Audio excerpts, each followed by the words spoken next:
আমার হাতে যে গাছের ডালটি দেখতে পাচ্ছেন, এটি হচ্ছে ইউক্যালিপটাস গাছের ডাল। বাংলাদেশে এবং ভারতে এই গাছটিকে নীলগিরি গাছ হিসেবে ডাকা হয়। আমাদের আঞ্চলিকভাবে অনেকেই ভুল করে এই গাছটিকে আকাশি গাছ বলে থাকেন।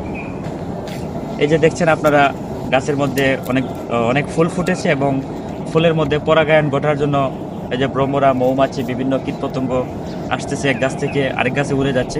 আমাদের পরিবেশের ভারসাম্য রক্ষা করার জন্য বিশেষ করে বনায়ন গুরুত্বপূর্ণ ভূমিকা পালন করে। বিশেষ করে এই গাছটি দ্রুত বর্ধনশীল এবং অভিযোজন ক্ষমতার কারণে অনেক দেশেই কাঠের গাছ হিসেবে জনপ্রিয়তা পেয়েছে। এই গাছটি অত্যন্ত চমৎকার। দেখেন এর মসৃণ চিরসবুজ পাতাগুলো অত্যন্ত চমৎকার এবং চিরন। বিশেষ করে এই গাছটা তুষারপাত একদম সহ্য করতে পারে না। বাংলাদেশের মতো বিশ্বের যে সমস্ত দেশে বাংলাদেশের মতো আবহাওয়া আছে, সেই সমস্ত দেশে এই গাছগুলা প্রচুর জন্মে থাকে। আরেকটা বিষয় আমি বলে রাখি, এই গাছটা হচ্ছে তৈলাক্ত একটি গাছ। এই গাছের মধ্যে প্রচুর পরিমাণ তেল থাকার কারণে এই গাছটির দাহ্য গাছ হিসেবে অস্ট্রেলিয়ারা মনে করে। তো এই গাছে যদি আগুন লাগে সহজে গাছটি দ্রুত পুড়ে যাওয়ার সম্ভাবনা থাকে অতিরিক্ত তেল থাকার কারণে। দেখেন আমি একটা ডাল ভাঙছি, খুব সহজেই ডালটি ভেঙে গেছে এবং এই যে ডাল দেখতেছেন এখানে পর্যাপ্ত পরিমাণ তেল আছে। আরেকটা বিষয় বলে রাখি, এই যে গাছের পাতা দেখছেন আপনারা, এই পাতাগুলা মধ্যে প্রচুর পরিমাণে টক্সিন থাকে।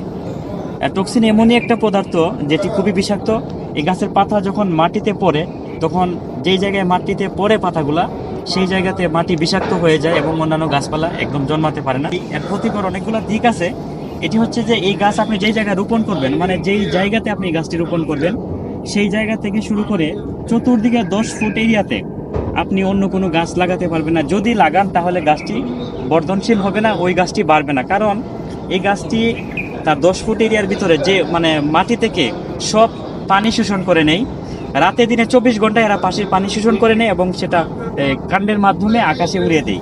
যার কারণে এই গাছটি যেখানে রোপণ করবেন সেই জায়গায় প্রচুর পরিমাণে পানির অভাব হয়, অন্যান্য গাছপালা হয় না। শুধুমাত্র এটি খাটের গাছের জন্য জনপ্রিয়। আমি মনে করি যে এই গাছটি যত্র রোপণ না করাই ভালো। বিশেষ করে মানুষের বাড়িঘরের পাশে, আবাসিক এলাকায় এই গাছটি রোপণ না করাই ভালো।